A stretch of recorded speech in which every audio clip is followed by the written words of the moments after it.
राजा दशरथ को अयोध्या की रघुकुल की मणि कहा। इतना ही नहीं प्यारे, क्यों कहा? बोले भाइयों ना आई ना आवे हो न्यारा और भूपो भरत जस पिता तुम्हारा। राजा दशरथ जैसा रघुकुल में कोई नहीं होगा। देखो राम जी तो रघुकुल की मणि है, लेकिन चक्रवर्ती सम्राट राजा दशरथ को रघुकुल की मणि क्यों कहा गया, इस पर थोड़ा विचार करें। रघुकुल की मणि जबकि भगीरथी ने गंगा को उतार दिया, लेकिन याद रखना प्यारे, गंगा कहां से निकली है? भगवान के चरणों से निकलने वाली है गंगा। अरे भगवान के चरणों से निकली है गंगा, और उस गंगा को भगीरथी ने धरती पर उतार दिया। लेकिन याद रखना, धन तो राजा दशरथ है। अरे जिनके चरणों से गंगा निकली उनको धरती पर उतारा, लेकिन प्यारे दशरथ ने तो उनको ही धरती पर उतार दिया जिनके चरणों से गंगा निकली। इसलिए बोले भाइयों ना आई नावी होनिहारा और भूप भरत जस पिता तुम्हारा। इसलिए राजा दशरथ को क्या कहा गया? अवधपुरी रघुकुल मणि राहो, वेद विदित दशरथ नाहो, धर्म धुरंधर गुण निधि ज्ञानी, हृदय भगति मति सारंग पानी। ऐसे चक्रवर्ती सम्राट राजा दशरथ राम के पिता।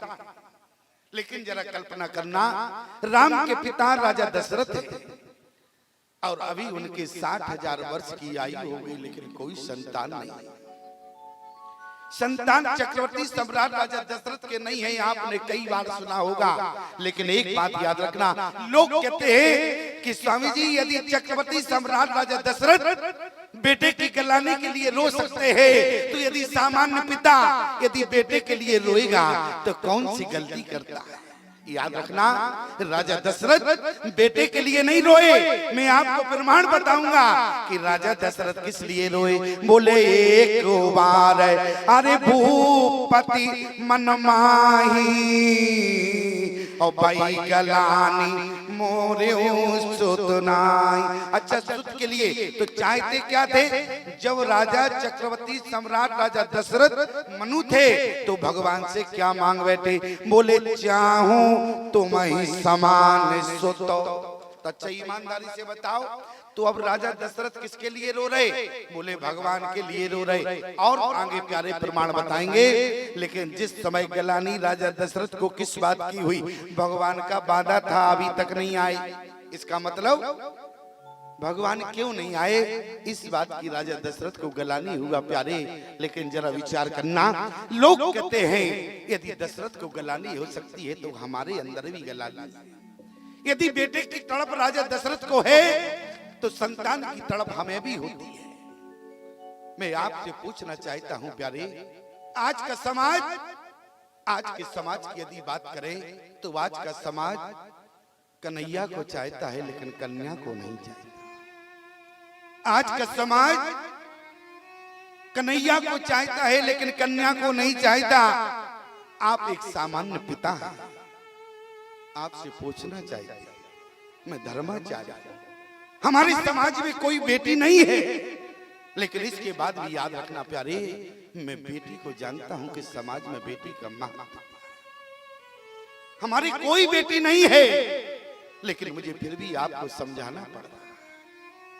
आज का समाज कन्हैया को चाहता लेकिन कन्या को नहीं। आज जो बेटी अभी धरती पर नहीं है प्यारे, आज वो बेटी छाती पीट रही है। जो बेटी अभी धरती पर जन्म नहीं लिया, आज वो बेटी प्यारे छाती पीट रही है कि समाज के पिता से दोनों हाथ जोड़कर पूछ रही है कि पिता, आज इस बेसी से त्रुटि क्या है? आखिर में आप समाज में एक बेटी को क्यों नहीं चाहते? तो समाज का पिता कहता है, बोले स्वामी जी हमारी बहुत बड़ी मजबूरी है। अच्छा, मजबूरी क्या है? लोग कहते हैं कि स्वामी जी बेटी समाज में होगी तो क्या काम करेगी? अच्छा, बेटा होगा तो क्या काम करेगी? लोग कहते हैं यदि बेटा समाज में होगा तो हमारे मरने के बाद हमारे नाम को चलाने वाला हमारा बेटा होता है। लेकिन हमारी बात को कान खोलकर सुनना प्यारे, बेटा मरने के बाद पिता का नाम नहीं चलाता, बल्कि पिता के मरने के बाद तहसील में जाके एप्लीकेशन देता है, पिता का नाम हटाओ, हमारा नाम चढ़ाओ, क्योंकि पिता मर गया। ये बेटा हुआ करता है। याद रखना प्यारे, चक्रवर्ती सम्राट राजा दशरथ बेटे के लिए नहीं बल्कि भगवान के लिए रोए। एक बार भूपति मन माही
चेहरे देखे, क्या बात है, अभी तो खीर का भाग दे रहे थे, अब खीर का भाग नहीं दे रहे। तो उसी समय क्या बात हुआ कि राजा दशरथ ने प्यारे कि खीर का भाग देते देते हाथ को रोक लिया।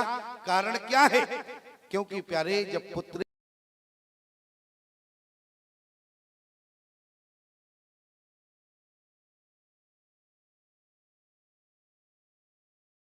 में राजा दशरथ की यहाँ